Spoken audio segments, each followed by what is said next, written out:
personnel. Alors, cette semaine et la semaine prochaine, on va continuer avec le même thème, sauf il y a plusieurs sujets. La semaine dernière, on a parlé surtout de la façon comment il faut se communiquer, l'importance de se communiquer. Cette semaine, on va parler sur le reproche. La semaine prochaine, on va plutôt parler sur les compliments. Et aussi, Bezrat Hashem, on va parler de comment on peut se calmer les disputes. Avant que je commence, j'aimerais bien préciser quelque chose qui est très important pour moi. Je vous dis à tout le monde, il y a quelque chose en hébreu qui s'appelle du koret bona, un reproche qui construit. Ça n'existe pas. C'est-à-dire, l'idée d'un reproche, ça ne peut pas construire quelque chose. Si on reproche quelqu'un, si on critique quelque chose, le fait qu'on critiquer quelqu'un, ça construit rien du tout. Tout ce que je veux dire aujourd'hui, c'est par rapport aux conditions spécifiques, comment il faut reprocher, que ce sera entre couples, que ce sera entre amis, que ce sera un papa pour ses enfants, une maman pour leurs enfants, des parents pour leurs enfants, tout le monde. Chaque personne, avant qu'il va reprocher, critiquer quelque chose, il doit prendre en compte toutes les lignes, toutes les règles simples qu'il faut prendre en compte avant de reprocher quelqu'un. Malgré ça, il faut reprocher. Malgré tout ce que j'ai dit, il faut reprocher. Mais pour reprocher, il y a des conditions. Par exemple, tout ce que j'ai fait, c'est avant le shiur. D'accord? C'est comme une examen. Comme j'avance un petit peu avant que je commence le shiur, pour préciser, et après je commence le shiur. Il y a une grande différence entre une personne qui fait une erreur une fois et quelqu'un qui fait régulièrement. Une personne qui fait une fois une erreur, il s'est trompé une fois, il a fait une erreur une fois, là, à ce moment-là, on ne va pas le reprocher. C'est pas correct. Une personne qui fait des erreurs régulièrement, tout le temps il fait les mêmes erreurs, il reprend ses erreurs, là on va reprocher dans la manière comment il faut le reprocher. Mais si une seule fois il a fait cette erreur, on ne va pas le reprocher. Premièrement. Deuxièmement, le reproche, ça doit être seulement pour des choses qui sont très importantes pour nous. Par exemple, un exemple qui est très simple. Mon fils, il était à la maison, il a fait tomber un livre de Kodesh. Qu'est-ce qui va se passer? Tu dis, écoute chérie, tu l'as fait tomber, tu le ramasses, tu fais un bisou, tu le remets dans l'armoire. C'est tout. Et si je suis un mahmir, je dis, écoute, avant de le mettre dans l'armoire, tu l'ouvres, tu dis un petit peu, après tu fermes ton dans l'armoire. Que par contre, si mon fils il va faire tomber un verre de l'eau, qu'est-ce qui va se passer? Là, je lui dis, qu'est-ce que tu as fait? T'as pas fait attention, t'as dit. Donc, qu'est-ce que l'enfant il voit maintenant? Qu'est-ce qui est plus grave? Un livre de Kodesh qui tombe ou un verre d'eau qui tombe finalement? Un livre de Kodesh? Non, mais lui il voit que c'est vrai que normalement c'est un livre de Kodesh. Mais l'enfant, qu'est-ce qu'il s'en tient? Que c'est le verre d'eau qui est tombé. Et ça, c'est pas bien. Donc c'est pour ça il faut savoir avant tout de quoi je vais reprocher. Avant que je reproche, il faut que je comprenne l'importance de reprocher quelque chose et la façon comment je vais le reprocher exactement. C'est ça entre parenthèses, pour préciser avant le shiur, pour dire à tout le monde, on ne reproche jamais. Il ne faut pas reprocher. Pourquoi? Parce que pour reprocher, il y a des conditions spécifiques exactement comment il faut reprocher. Et tant qu'on ne peut pas accomplir les conditions exactes, il ne faut pas reprocher. Cependant, il y a quand même une obligation de reprocher. Pourquoi? Il y avait un couple ils étaient chez un conseiller de Shlombaït, et la femme elle dit au conseiller, vous savez, moi, j'ai réussi à faire quelque chose de génial. Mon mari ne me reproche jamais. Jamais il me reproche. Le conseiller dit, c'est intéressant, parce que normalement, on ne trouve pas assez souvent qu'un mari ne reproche pas sa femme. Normalement, c'est assez fréquent. Donc la femme dit, mais c'est très simple. Le lendemain de notre mariage, j'ai fait la vaisselle à la maison. Et quand j'avais fait la vaisselle à la maison, comme d'habitude, on prend les fourchettes, on les fait vite fait, on rince, on met dans l'endroit pour sécher. Mon mari, il a vu ça.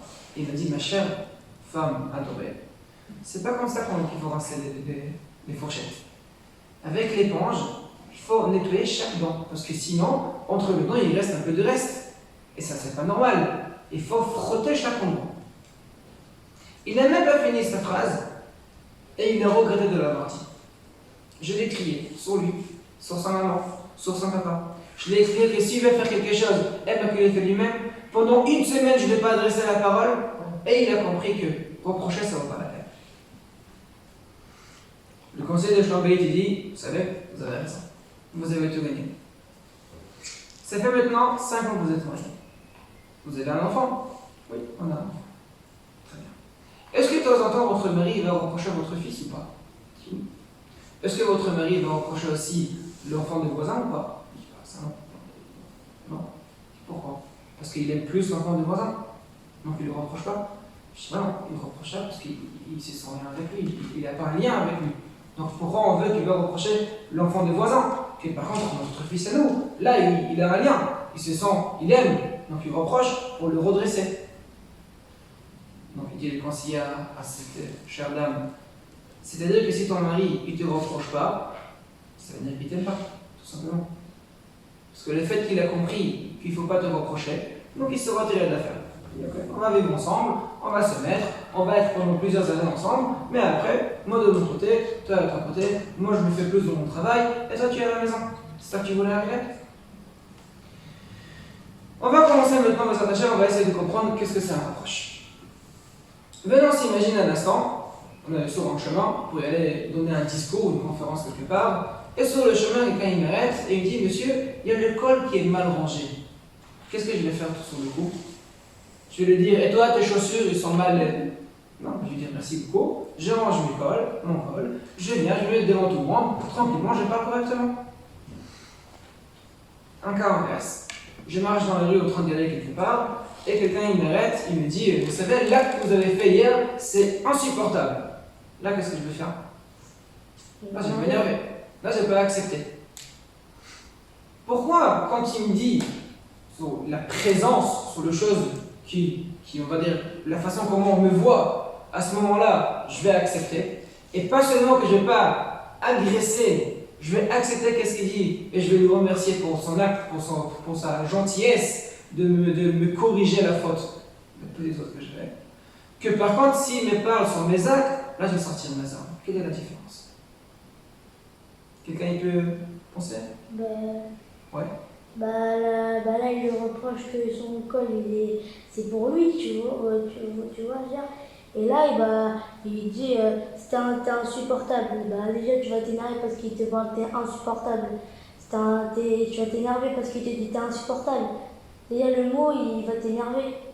Ça veut dire Il porte un jugement négatif. Et le col aussi, c'est un jugement négatif. C'est tout dépend de la façon que c'était dit. Bah oui. Et si les deux c'était dit avec un sourire? Ça se fait ça? Bah non. Il faut essayer. C'est comme si il lui dit t'es moche, tu vas te faire avec un sourire. Ça veut... Il faut essayer. Une fois, c'est sur la personne elle-même, et c'est pour ça que ça le touche, alors que l'autre fois, c'est sur son extérieur. Là, ça s'arrange, et en plus, ça s'arrange facilement, alors que l'autre. C'est-à-dire, l'explication est comme ça. C'est comme il a dit Eric, mais un peu plus profond, comme il dit Eric. C'est-à-dire, la grande différence entre les deux cas, l'immense différence, que quand on parle de l'extérieur de la personne, ça ne touche pas sa personnalité. Et quand on parle d'un comportement, ça touche sa personnalité. Si on touche la personnalité d'une personne, il y a tout de suite l'orgueil qui se met en place, qui se met en route. Pourquoi? Parce que quand quelqu'un il me touche la personnalité, je me mets moi face à lui. Est-ce que tu crois que tu es mieux que moi pour me dire que moi je suis pas bien? Si on en parle de mes habits, mon col, mes lacets qui sont détachés, etc., ça ne me dérange pas, c'est pas grave. Je le fais, c'est pour mon bien. Que par contre, si on en parle de la personnalité d'une personne, même s'il le fait pour son bien, il y a son orgueil qui se met contre. Parce qu'on ne peut pas entendre une chose pareille. Et pourquoi? Je prends un autre exemple. J'aime la psychologie. Donc j'ai acheté un livre de psychologie. J'ai ouvert le livre, je commençais à lire un article qui commence à expliquer des choses, et je comprends que j'ai un comportement qui n'est pas correct. Que les gens, ils ne les aiment pas, et c'est une façon qu'il ne faut pas se comporter comme ça. Je le vois clairement. Qu'est-ce que je fais à ce moment-là? Je me lève sur le livre, je les ferme en claquant, et je les mets à la poubelle. Oui? Non. Pas seulement que j'accepte, je vais les relire encore une fois. Et je vais les réétudier encore une fois, pour comprendre dans quel point exactement je me comporte pas très bien. D'accord? Que par contre, si la même chose que le livre me dit, il y aura monsieur un tel qui va me dire, à ce moment-là, qu'est-ce qui va se passer? Je vais m'éloigner. La prochaine fois que je viens dans un endroit que l'autre, monsieur Intel, il va être présent aussi, je vais essayer de mettre sur l'autre côté. Lui, il est à droite, monsieur à gauche. Je ne m'approche pas. Pourquoi? Parce qu'il me reproche. Pourquoi un livre, j'accepte, et une personne, j'accepte pas? Parce qu'on est orgueilleux. C'est-à-dire, quand quelqu'un, il reproche une autre personne, il touche son orgueil. Il touche l'orgueil de la personne qui va être reprochée. Et tant qu'il touche l'orgueil de la personne qui va être reprochée, premièrement, la personne n'accepte jamais être touchée. Et deuxièmement, la personne qui reproche, il ne sait pas comment le faire. Parce que quand il le fait dans une façon simple, il touche l'orgueil. Maintenant, je vais poser une autre question. Je reviens en arrière. Je suis un conférencier, je vais faire donner une conférence quelque part, et sur le chemin, le gars il m'arrête, il me dit, vous savez, l'acte, le comportement que vous avez eu hier, c'était quelque chose d'insupportable. Moi, je m'énerve, bien sûr. Pourquoi il a fait ça? Pourquoi lui, il me l'a dit? Est-ce que lui, il me l'avait dit pour me détruire? Pour me casser? Pour me dire, tu es une personne qui est pas très bien, qui est pas correcte? Ou bien, il me l'avait dit pour me faire avancer, pour me construire, pour corriger une faute que j'ai maintenant, que ça dérange les gens, qu'avec ça, peut-être, je pourrais avancer plus à votre avis, quoi? C'est mieux qu'il te construise, c'est pas te construire, c'est pas pour J'ai te pas demandé détruire. qu'est-ce qui est mieux, je demande pourquoi la personne il a fait. Moi, Est-ce je que lui il a fait pour construire ou il a fait pour détruire? Moi, je dirais pour construire, mais d'après ce que vous avez dit au début du cours, un reproche, ça détruit. Donc lui il fait pour construire, mais la conséquence elle va détruire. Ouais. Exactement. C'est ton orgueil. C'est-à-dire que quand la personne il le fait, bien évidemment il est fait pour construire.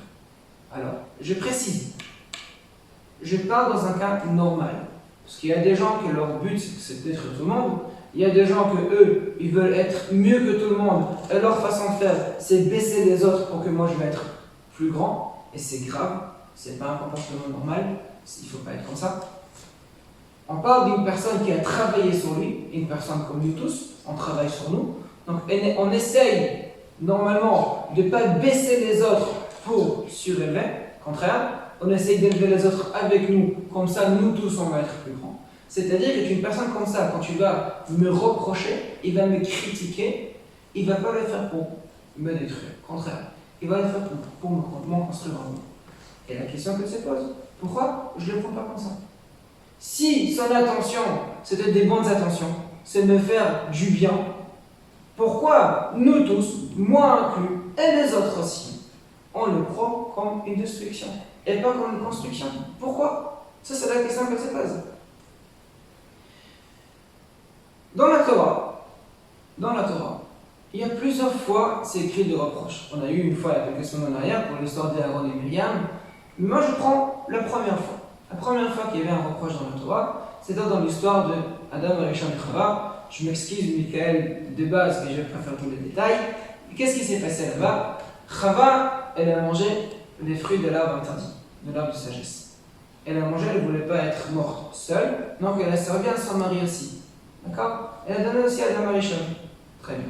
Et là, qu'est-ce qui se passe? Le deux, il s'aperçoit qu'ils sont tout nus. Donc ils se décident de se mettre des sortes de ceintures spéciales, et ils se cachent, et ils commencent à se balader dans le jardin d'Éden. Hachem, il sait normalement tout, et il commence à bouger dans le jardin. Pourquoi il bouge dans le jardin? Adam et Rishon, il a entendu Hachem qui est en train de bouger dans le jardin, donc il se cache avec Chava. À ce moment-là, Hachem lui dit, Adam, Ayeka, où es-tu? Attends, mais Hachem, il ne sait pas où je suis. Hachem, il sait où je suis. Donc Adam, il répond à Kadosh Baruch Hu, eh bien, je suis caché dans le jardin parce que j'ai honte. Pourquoi t'as honte? Qu'est-ce qui s'est passé? Est-ce que tu as mangé de l'arbre qui était interdit? Entre nous. Dès qu'Adam et Rishon il a mangé, Hachem il savait très bien qu'Adam et Rishon il a mangé, c'est pas une question. À la place de la Kadosh Baruch Hu, je descends en direct, Adam et Rishon attends. Je t'ai donné tous les jardins à manger, consommer comme tu veux. Je demandais juste l'arbre de sagesse et pas touché. Pourquoi tu l'as mangé? Direct. Pourquoi j'ai besoin d'y aller et faire bougeoter les arbres? Et comme ça, Adam et Rishon, il comprend que j'arrive. Posez où tu es exactement. Qu'est-ce qui s'est passé? Pourquoi tu entres? Pourquoi il faut faire tout ça? Eh bien, direct, il vient pour reprocher. Hachem il descend, il reproche et il finit l'histoire. Punition et c'est fini. Pourquoi il faut passer toutes ces étapes pour reprocher à Adam Arishon? Je prends un autre cas. Vaya Hachem qui s'est noyé. Il y a un midrash qui fait flipper, que j'ai vu ce midrash hier soir, enfin me montrer. Il y a un midrash qui dit une chose pareille. Vehi baboker vehine hi Léa. Le matin est arrivé et Yaakov il s'aperçoit qu'en fait, devant lui, il y a Léa. À ce moment-là, Yaakov dit à Léa, tu es une menteuse, fille d'un menteur. Toute la nuit, je t'ai appelé Rachel, tu m'as dit, oui, c'est moi. Et le matin est arrivé, qu'est-ce qui se passe? T'es Léa, tu es une menteuse, fille d'un menteur. Donc Léa dit, attends, est-ce qu'il y a un coiffeur?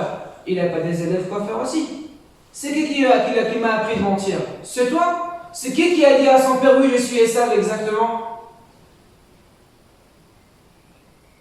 À ce moment-là, c'est écrit, Yaakov, il a détesté Léa. Et là, c'est écrit, Vaya Hachem qui s'est noué à Léa, donc il a donné des enfants de plus. Dans les deux cas, le premier cas, que Kadosh Baruch Hu vient reprocher à Adam Arishon, et le deuxième cas que Yaakov va reprocher Léa, la personne qui va être reprochée, c'est pas la personne principalement qui a fait la Avera. Ils ont fait. Adam, il a mangé le fruit. Léa, elle a menti, c'était pas Rachel. Mais c'est pas la personne principale qui a fait la Avera. Pour moi, pas pour toi. Dans l'histoire d'Adam Arishon, c'est Chava qui a fait la Avera. C'est Chava qui a mangé les fruits qu'elle a donné après à son mari Adam Arishon. Peut-être Adam il a mal expliqué à Chava, peut-être, mais finalement, dans l'application de Avera, c'est Chava qui a fait la Avera plus qu'Adam Arishon. Et dans le cas de Yaakov et Léa, c'est pas Léa qui a fait la Avera, c'est Lavan qui a fait la Avera. Léa, elle a marché dans le marché de son papa. Elle a fait comme lui, pas de problème. Mais celui qui a produit la Avera, c'est Lavan, c'est pas Léa. Dans le premier cas, on voit qu'Hachem, il a reproché à Adam. Adam, il a accepté. Il a fait Teshuvah. 130 ans, il était en jeûne pour demander pardon à Kadosh Baruch Hu. Et dans le deuxième cas, qu'est-ce qu'on voit? Yaakov, il déteste Léa. Et Léa, elle répond à Yaakov. Quelle est la différence entre les deux cas? Pourquoi ici, Adam écoute, et là-bas, Léa, elle répond, et ça fera comme on dit en Makoret. Pourquoi? Quelle est la différence? La différence, c'est exactement ça. La façon, comment exactement Akadosh Baruch Hu, il se rapproche vers Adam Arishon, et comment Yaakov, il va vers Léa. Quand Hachem il va vers Adam Arishon, qu'est-ce qu'il dit à Adam Arishon? Il ne parle pas. Il lui fait signe qu'il est en train de venir.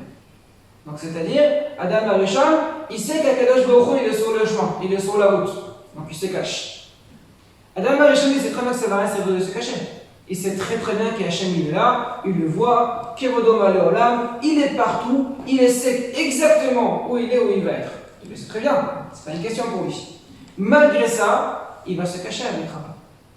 Pourquoi? Parce qu'il a honte. Il a honte de qu'est-ce qu'il a fait. Et Hachem, il sait qu'il a honte de qu'est-ce qu'il a fait. Donc qu'est-ce qu'il fait à Kadosh Baruch Hu? Il commence pas à critiquer direct. Il va pas envoyer des reproches tout de suite. Il dit Ayeka. Tu es où? Alors, si on regarde les Midrashim, il y en a 10 000 explications. Qu'est-ce que c'est exactement Ayeka? Par rapport à quoi il a dit exactement? Mais si on prend un sens littéralement simple, où es-tu? Je te trouve pas. Et là, Adam, il tombe dans le piège et il dit je honte. Et Hachem lui dit tu as honte? Pourquoi tu as honte? Est-ce que tu as mangé le fruit de l'arbre qui est interdit? Donc finalement, c'est qui a reproché dans cette histoire? C'est pas Hachem qui a reproché. C'est Adam qui s'est reproché tout seul. C'est Adam qui l'a dit j'ai honte de qu'est-ce que je fais, donc je me cache. Et là, Hachem il a fait la suite. Mais c'est Adam qui s'est reproché tout seul. C'est pas Hachem qui a reproché à Adam Arishon. Si Hachem il aurait reproché à Adam Arishon, je ne sais pas comment Adam il aurait accepté. Aucune idée. Que par contre, dans l'histoire de Yaakov et Léa, qu'est-ce qui se passe? Yaakov il accuse. Le matin arrive et Yaakov, moi je n'aurais jamais dit une chose pareille. Je prends le Midrash. Le Midrash il écrit, sinon je ne peux pas dire une chose pareille. Le Midrash il dit clairement. Yaakov il se lève le matin et il voit devant lui Léa. Il voit devant lui Léa, direct il accuse. Menteuse, fille d'un menteur. Pas seulement qu'il accuse Léa, il met son père aussi dans l'histoire. Double erreur. Pas seulement tu accuses ta femme, tu mets aussi son père. Ça marche pas comme ça. Qu'est-ce qui se passe? Comme Yaakov l'a accusé, automatiquement, Léa, elle se met dans un état de défensivement. Elle est obligée. Il y a quelqu'un qui accuse, il y a quelqu'un qui m'agresse, j'agresse, j'ai pas le choix. Quelqu'un il me met devant moi pour m'agresser, qu'est-ce que j'ai fait de mon côté? J'agresse aussi. Je ne vais pas être celui qui va perdre. Je suis obéi comme lui. Yaakov, il agresse Léa, et bien Léa, elle agresse Yaakov. Tu me traites comme une menteuse. Et toi, tu n'es pas un menteur. C'est toi qui me l'as appris. C'est toi qui as menti à ton papa. C'est toi le premier, moi je suis la deuxième. C'est toi le maître, je suis l'élève. Pas plus que ça. Tu ne vais pas venir envers moi dire que moi je suis la menteuse. C'est toi avant tout le monde qui a menti. Et pour prouver ça, on a lu il y a quelques semaines en arrière l'histoire que Myriam elle a parlé de la médisance du Lachon Hara contre Moshe Rabbeinu. Ouais.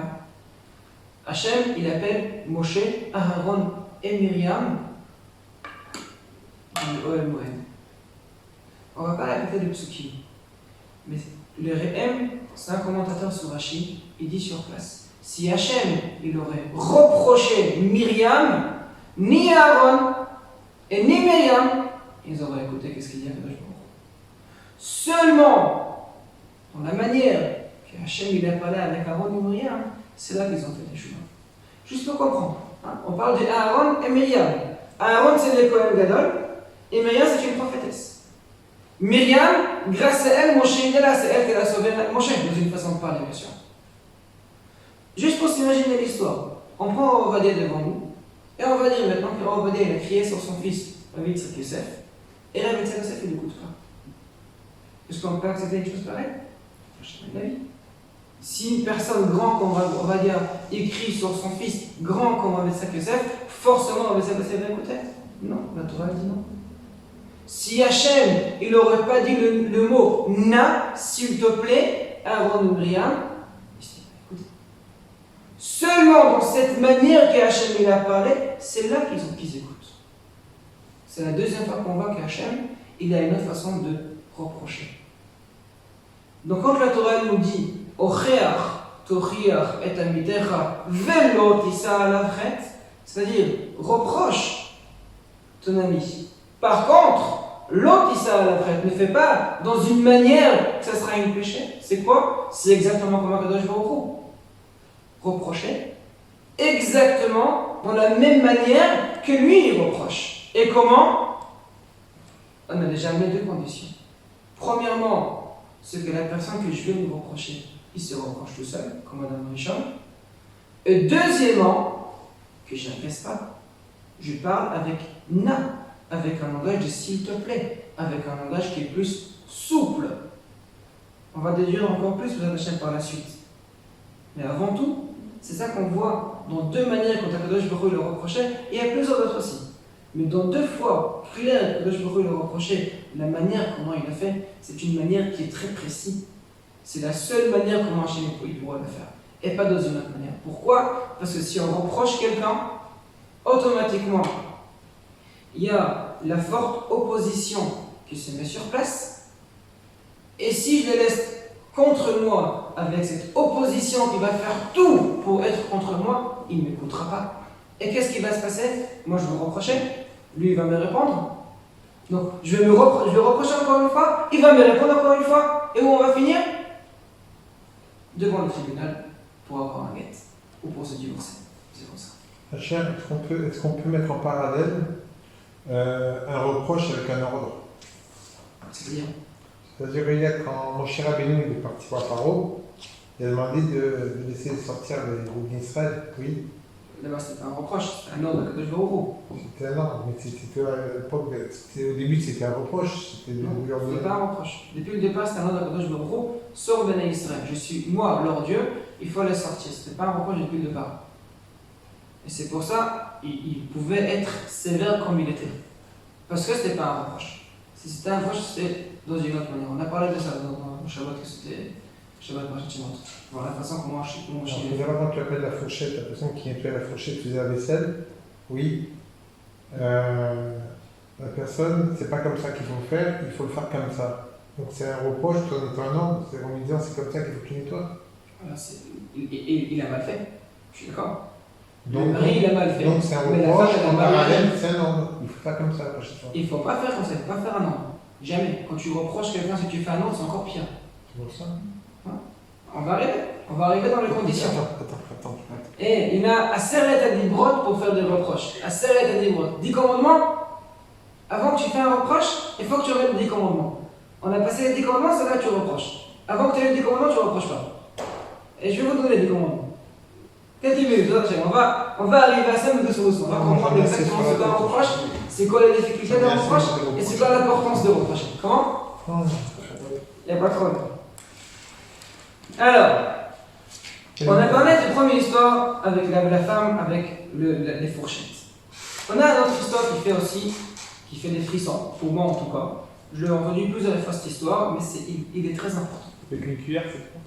Non, c'est pas une pieuse, c'est avec quelqu'un qui est très grand. L'histoire se passe avec Rabbi Shlomo Zalman Auerbach. On a parlé de lui à plusieurs fois, parce que lui, on a parlé de lui dans mes shurim, parce que c'est une personne qui était connue vraiment exceptionnellement la façon comment il était avec sa femme.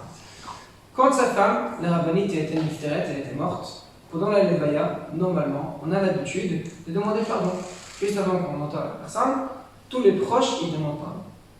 À ce moment-là, Rabbi Shlomo Zalman Auerbach, il se met devant le corps de sa femme, dans un cercueil, en Israël, un cercueil, devant le corps de sa femme, et il dit, en voix basse, mais il lui dit quand même, ça fait 54 ans qu'on est mariés ensemble. Je n'ai pas besoin de te demander pardon. Je vais te demander parce que c'est la coutume, c'est l'habitude, mais sache-le, que je n'ai pas besoin de te demander pardon. Il y a plusieurs élèves à côté, mais un de ces élèves, il était très proche, et il a attendu. 54 ans marié et il n'a pas besoin de demander pardon, c'est impossible. C'est impossible. Dans le chemin de retour, il a accompagné Rabbi Auerbach à sa maison et il a dit Moreno Verabeno, je m'excuse, c'est pas le moment de poser des questions parce que c'est le deuil, mais je peux pas m'empêcher. Comment c'est possible que pendant 54 ans, il n'y ait pas eu besoin de demander pardon même pas une seule fois? Comment c'est possible? Est-ce que vous étiez des jumeaux siam? Vous étiez exactement pareils. Il n'y a aucune différence entre vous. Vous pensez dans la même manière. Vous allez dans le même chemin. Il n'y avait jamais de discussion entre vous. Et Rabbi Auerbach a répondu, pas du tout. Des fois, on avait des différences entre nous, comme si on est des grandes montagnes. Des fois, il y avait des choses qu'on ne peut même pas se mettre d'accord entre nous. La question, c'est comment on va parler. Avant que je vais parler avec ma femme, j'ai fait attention à deux choses. Premièrement, jamais parler en direct. C'est-à-dire, il y a quelque chose qui se passe, je ne vais pas chercher pour dire, c'est pas comme ça qu'il faut faire. Jamais. J'attends. Un quart d'heure, une demi-heure, une heure, je me calme, je prends deux souffles. Je vois que c'est pas si grave comme ça peut être, et qu'après je pense que je peux aller la voir. Au moment que je décide que je peux aller la voir, avant tout, je me prépare. Qu'est-ce que je prépare? Je cherche un compliment. Mais pas un compliment ordinaire, t'es belle, etc. Un compliment qui sort de l'ordinaire. Un compliment que normalement je ne dis pas. Au moment que j'ai un compliment que je peux dire à ma femme, je pense dans la manière comment je vais reprocher, et j'ai fini avec un autre compliment. Donc c'est un sandwich, un hamburger. Du pain en bas, l'hamburger au milieu, et du pain en bas. Donc qu'est-ce qu'on croque? L'ensemble.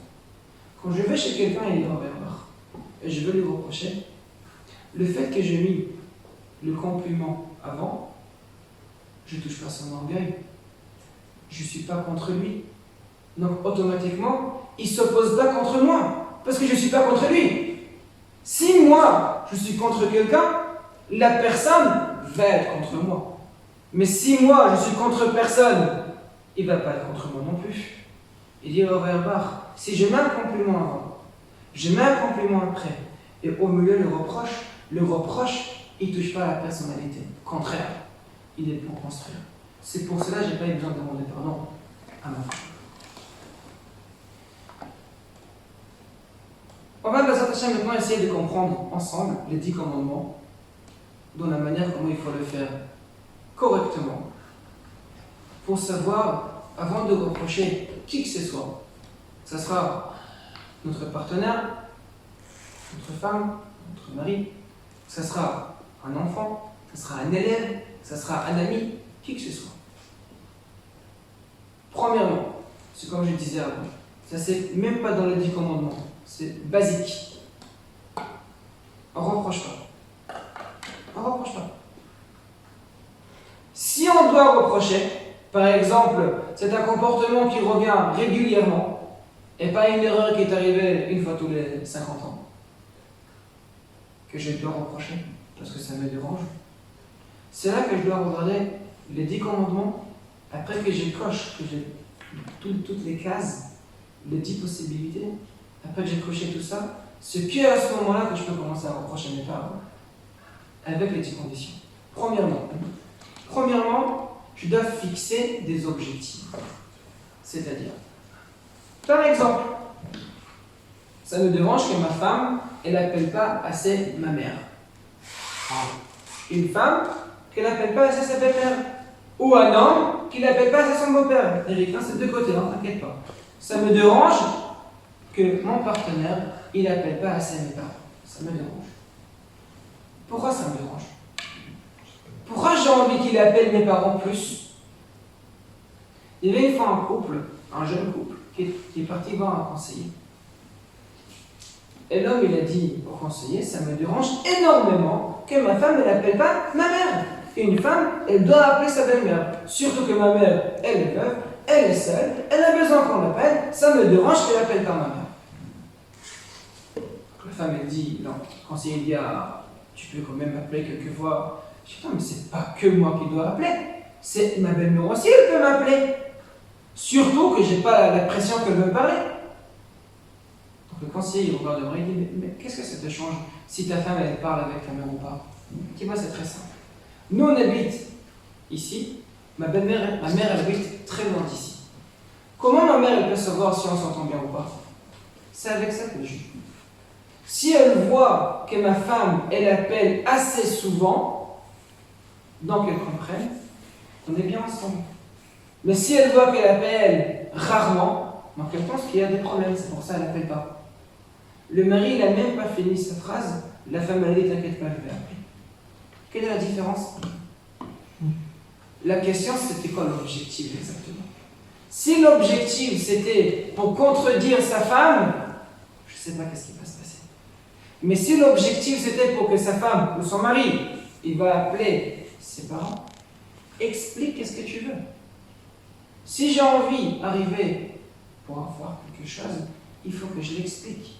Mon objectif, c'est que mon mari, il appelle ma mère, ou ma femme, elle appelle ma mère. Ça, c'est mon objectif. Donc, je vais essayer de prendre un chemin fixe pour arriver à ça. Si maintenant j'ai envie qu'elle appelle ma mère, je ne commence pas à accuser ma femme. Si je vais accuser ma femme et traiter de je ne sais pas quoi, est-ce qu'après ça, elle va appeler ma mère? Jamais. Avant tout, on fixe les objectifs.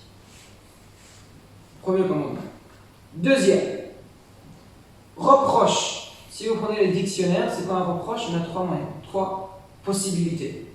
Un reproche, ça veut dire une critique, une critique, que va critiquer une manière ou un comportement de la personne que je vais critiquer. Comment?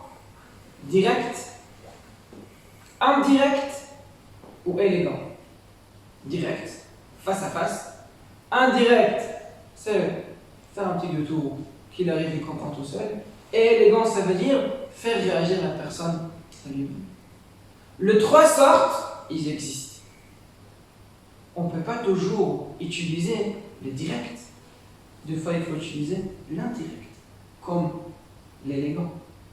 Chaque reproche que je dois faire, avant de le faire, je pense aux 3 possibilités.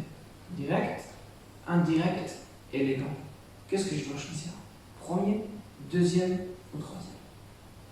Deuxième commandement. Troisième commandement. on reproche jamais, ni avant de sortir de la maison, et ni au moment qu'on rentre à la maison. Pourquoi? Si une femme, elle va reprocher son mari juste avant que son mari sorte de la maison. Ah, ils sont réveillés. À l'heure qu'on se réveille, ça dépend qui on est exactement. L'heure de sortir de la maison, vers 9h du matin, est arrivée. Juste avant que le mari, monsieur, il sorte de la maison, sa femme, elle balance une phrase. Mais en plus, jamais tu as fait je sais pas quoi. Finalement, quand le monsieur, quand le mari va sortir de la maison, il va sortir avec une tête triste. Et qu'est-ce qu'il va se rappeler? Que sa femme, quand il est sorti, elle était Méchant. triste, pas méchante. Elle était triste. Donc quand tu vas voir, il va arriver au travail, et il va voir deux autres femmes qui sont heureuses. Et qu'est-ce qu'il va dire? Ma femme, elle n'est jamais contente. Et quand une personne y rentre à la maison, et au lieu de l'accueillir chaleureusement, la première phrase qui sort, c'est pour ça ta femme est qu'est-ce qui va se passer après? Il va tarder de rentrer à la maison. Au lieu de rentrer à la maison à 16h ou à 17h ou à 17h30, et quand je dis le mari, c'est pareil la femme. Si le mari est à la maison et la femme elle rentre de je sais pas où, la première phrase que le mari va sortir à sa femme, c'est pas un reproche, c'est un compliment. Même s'il a des reproches à faire. Pourquoi? Parce que si on commence avec des reproches, automatiquement, notre manière de l'opposition, il va nous faire tarder. La prochaine fois, on va rentrer à la maison plus tard. Troisième. Quatrième commandement, c'est l'histoire de Auerbach. Compliment avant. Reproche. Compliment après. Pourquoi? Parce que si je commence par le reproche direct, je mets la personne contre moi. Comme on a dit avant, je touche sa personnalité. Je touche son orgueil. Je mets mon orgueil contre son orgueil. Il ne m'écoutera jamais. Peut-être il ne va plus le faire, parce qu'il ne voudra pas entendre mes pleurs, mes plaintes. Très possible. Mais il ne m'écoutera pas. C'est pas pareil. Il ne va pas changer son comportement.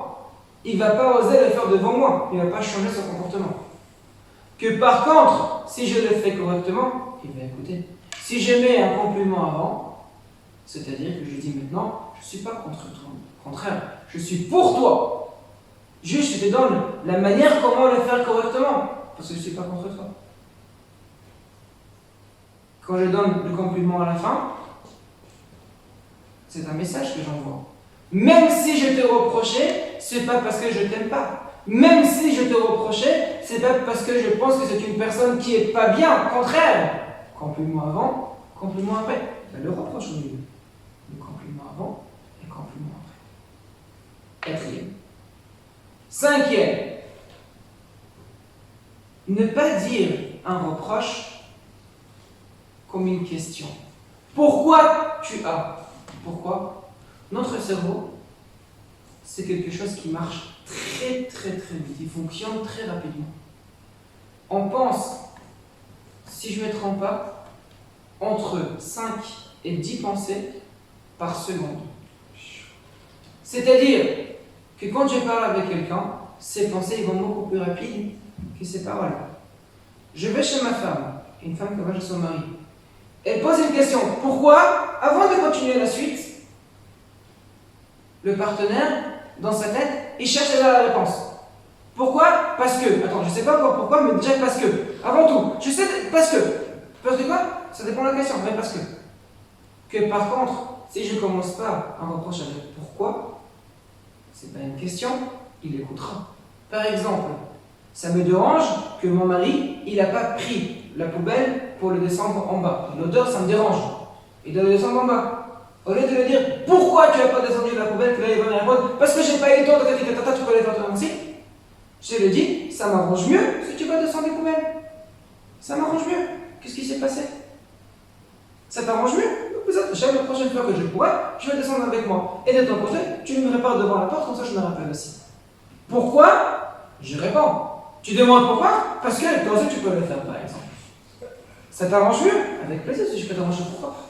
Si je peux t'aider, avec mon plaisir, pourquoi pas? Cinquième. Sixième. Sixième, c'est inclus par deux parties. Mais il y a une partie essentielle. Il y avait une histoire. Malheureusement, c'est une histoire qui se répète comme un cercle vicieux. Partout, chez tout le monde. Ça arrive très souvent. Parce qu'on ne fait pas attention à ça.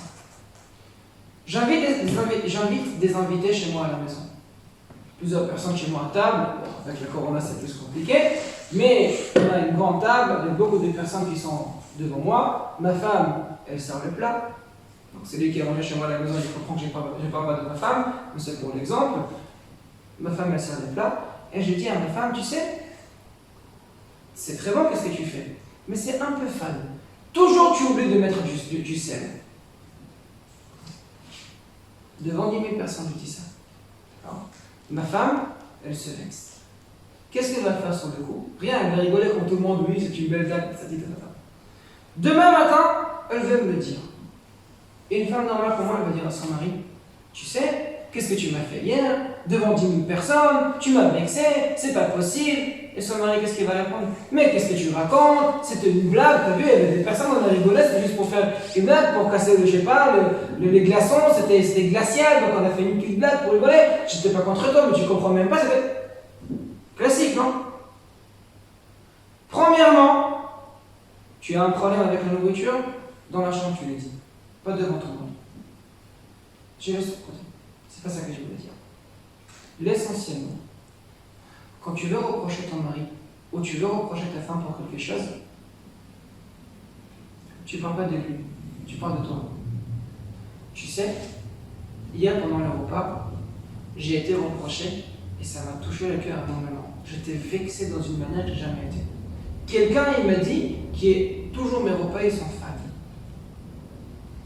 Si la personne qui reproche, il se met humble, la personne qui va être reprochée, il se met humble face et il va demander pardon. Que par contre, si c'est lui qui reproche, il se met fort, orgueilleux, pourquoi tu m'as fait ça? C'est lui qui est en face, il va être pareil. Je l'ai déjà dit 1000 fois. Kamaï ma panim la panim, kaneva adam la adam, c'est pas une phrase pour rien. Ça ne veut pas dire pour une seule chose, si comme le goût de l'eau, comme pour le visage, ça fait le visage, donc le cœur c'est pareil, non, c'est une phrase pour tout. Kaneva adam la adam, c'est-à-dire chaque comportement qu'une personne va le faire, l'autre, il va faire pareil. Le partenaire, ce sera le couple, ce sera un ami, ce sera au travail, ce sera partout. Si je me mets petit, humble, lui ici il va se mettre petit, humble. Si je me mets grand, fort, critique et tout ce que je veux, lui aussi il va être pareil. Et là, ça va partir en cacahuète. Il faut savoir que 95% des victimes des actes de divorce, ça vient de reproche. Parce que le reproche, si on ne le dit pas correctement, ça crée des disputes. Les disputes, ça crée des distances. Et les distances, ça crée le divorce, tout de suite. On a parlé, 6e commandement. 7e, ne pas s'appuyer sur un point. De ne pas redire encore une fois. Tu sais, toujours tu as fait ça. La semaine dernière, tu l'as fait. Il y a 2 semaines, et hier, et il y a 1 mois. Et même depuis que ça fait 10 ans qu'on se marie, ça fait toujours du... Non. C'est pareil pour le futur. Cependant, il me dérange. C'est pas par rapport à ce qui s'est passé. C'est passé, on oublie. On parle d'à partir de maintenant par la suite. Futur. 8e, quand je parle dans une façon modeste et une demande. Je pose une demande. Je demande quelque chose. J'enfonce pas. Si j'enfonce, je critique, il va me critiquer. Mais si je demande, il va m'écouter. Regardez dans la rue. Quand quelqu'un il se met à côté de nous avec sa voiture, et il ouvre la fenêtre, il nous crie. Qu'est-ce qu'on fait aussi? On recrie. Tout de suite, on ne réfléchit même pas. Que par contre, si quelqu'un il se met devant nous et nous dit « Excusez-moi, est-ce que je pourrais passer devant vous parce que je suis très stressé ?»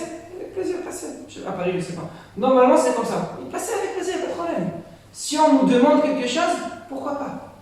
Si on critique, on crie. S'il va me forcer, moi je vous le dis moi-même, dans la rue, normalement je ne suis pas stressé. Si quelqu'un il essaie de me doubler, je le laisse. Pour une voiture, on va commencer à se bagarrer. Mais si quelqu'un il le fait par force, non, moi je vais passer devant toi, il ne passera jamais devant moi. Jamais. Tu le fais par force, je n'ai pas envie. Tu le fais modestement, tu demandes, pourquoi pas? Mais si tu le fais par force, jamais. 9e commandement. De temps en temps, pas de dire des critiques tout le temps. On peut s'y écrire, de temps en temps. De temps en temps, on prend une feuille, on dit aujourd'hui, on écrit des critiques. Il y a une condition avant ce sérieux. Attention. De savoir bien écrire. C'est sûr. Avant que j'écris le reproche, ça peut être 5 pages si tu veux. On met quelques lignes de compliments, comme on a parlé avant. Même quand on écrit, il ne faut pas oublier les compliments. Dire tout le temps des reproches, c'est pas bien. Mais si je l'écris de temps en temps, c'est bien. Pourquoi? Parce que quand je dis un reproche, celui qui est en face, même si je le fais correctement, j'ai touché sa personnalité. Et dans sa tête, il est en train de se défausser. De dire, je vais répondre ça, je veux dire ça, il va voir, tatati, que si je l'écris, même s'il pense, à qui il va dire? À la feuille, ça va rien servir. Compliment, reproche, compliment, même sur la feuille, c'est pareil. 10e et dernier commandement. Jamais, mais quand je dis jamais, c'est jamais rentrer dans l'histoire de la famille. C'est normal, regarde tes parents, il n'y a jamais la maison qui est rangée. Comment tu penses que toi tu vas ranger quelque chose? Tu ne sais pas ranger, comme tes parents. Jamais. Jamais. Si je mets une personne dans une case, il n'est pas dans la case, il est dans la cage. Et dans un cage, et ben là il va te rentrer dedans aussi. Si je prends une personne et je lui réduis, je fais, toi t'es comme tes parents, t'es comme ça, t'es comme ça, t'es comme ça, t'es comme ça, il va répondre, et toi tu étais comme ça. Que par contre, si je parle de ce comportement, je sais que ça m'embête un petit peu, que c'est pas assez rangé, ça va être différent. Il le prend différemment. Je répète en bref le 10, parce que c'est 10 commandements qu'il faut toujours se rappeler, et c'est très important de le faire. Premièrement, je fixe les objectifs. Premier. Deuxième, je choisis la façon de reproche. Direct, indirect, élégant. Troisième, pas avant de sortir et pas au moment de rentrer à la maison. Quatrième, compliment avant, reproche, compliment après. C'est comme le bourricasse avec le sexe au milieu. Tout entouré. Compliment avant, reproche au milieu, compliment à la fin. Cinquième, pas reprocher. Expliquer un besoin simple. Sixième, parler sur moi, ça sur le partenaire. Pas toi t'es pas bien, moi ça m'a embêté. Septième, pas répéter le même point tout le temps. Parler sur le futur. Après, pas sur le passé. Huitième, parler dans une façon de demande, pas d'agression. Neuvième, de temps en temps on peut écrire des reproches. On n'a pas besoin toujours de répéter par la bouche. On peut l'écrire aussi de temps en temps. Avec les conditions, les compliments avant, compliments après. Mais on peut l'écrire aussi. Dixième, jamais mêler la famille. Jamais. Jamais dire t'es comme ton père, t'es comme ta mère, t'es comme ton frère, t'es comme ton fils. Jamais. Jamais. On est entre deux personnes. Entre toi et ta partenaire. Entre toi et ton ami. Rien à voir avec la famille. En hébreu, il y a un modèle qui s'appelle Ephrat. Ephrat, c'est un prénom de fille. Il s'appelle Ephrat. Ephrat, ça veut dire quoi? Hein? Un fleuve. Un fleuve. Un fleuve? Le fleuve d'Euphrate, non? L'Euphrate. L'Euphrate. C'est un petit fleuve. Mais tu n'auras pas. Non? Ça s'appelle Ephrat. Ephrat, c'est un rachet qui vote, c'est-à-dire Quoi? Aleph, c'est Eroua. Je vais l'expliquer. Eroua, Parshanout, Regesh, Tgouva. Je répète. Ephrat, ça veut dire Eroua, Parshanout, Regesh, Tgouva. Je traduis en français. Eroua, événement. Parshanout, interprétation. Regesh, émotion. Tgouva, réaction. C'est-à-dire, chaque chose qui se met devant nous, il est il contient ces 4 éléments. Il contient cet efrat. Il commence par l'événement, il continue par l'interprétation, il se réalise par l'émotion et il se termine par la réaction. Qui va décider? Moi-même. Chacun il se décide. On prend un exemple qui est très connu. Le mari ou la femme, elle arrive en retard. Il devait arriver à la maison à 18h. Pile. Il arrive en retard. Il est 18h05. 18h10. 19h30. Ça, c'est l'événement. L'événement que notre partenaire, il est arrivé en retard. Maintenant, qu'est-ce qui se met en place? L'interprétation. Pourquoi elle est arrivée en place? Ah, j'ai 10 000 manières à expliquer. Il y a des bouchons, tout simplement. Il y a des bouchons. On est à Paris. Ça peut arriver qu'il y a des bouchons inattendus.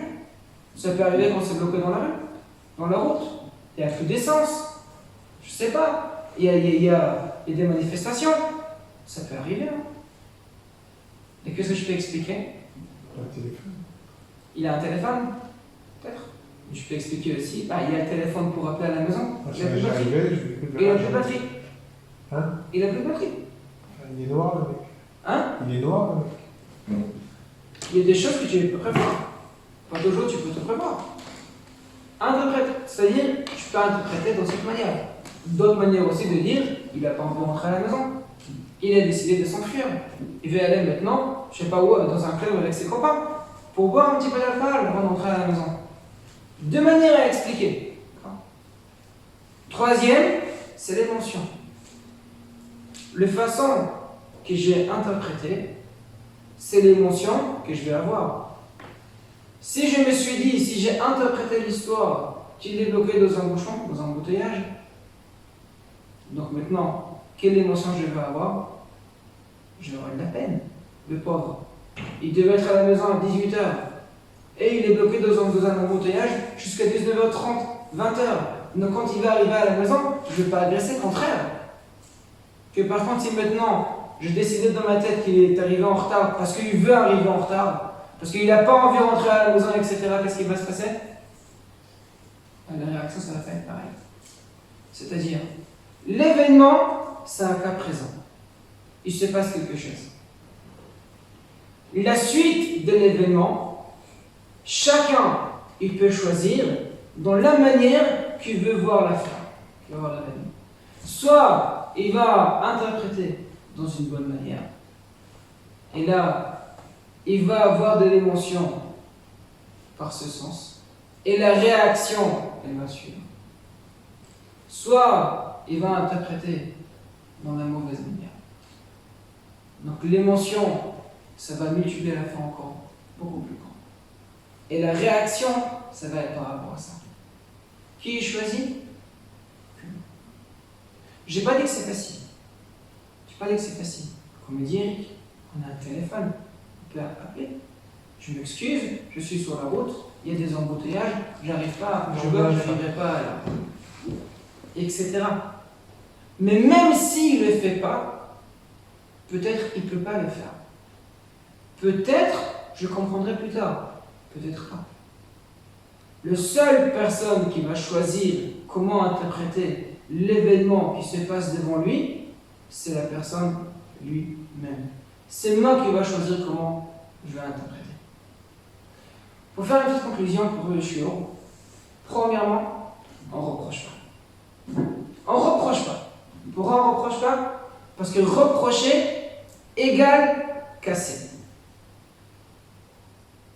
C'est très, très, très difficile reprocher une personne dans des bonnes manières pour que la personne va se construire avec notre reproche et il ne va pas se détruire avec notre reproche. Et la preuve que chaque fois que j'ai été reproché, une semaine après, je n'ai pas sorti le nez de la maison.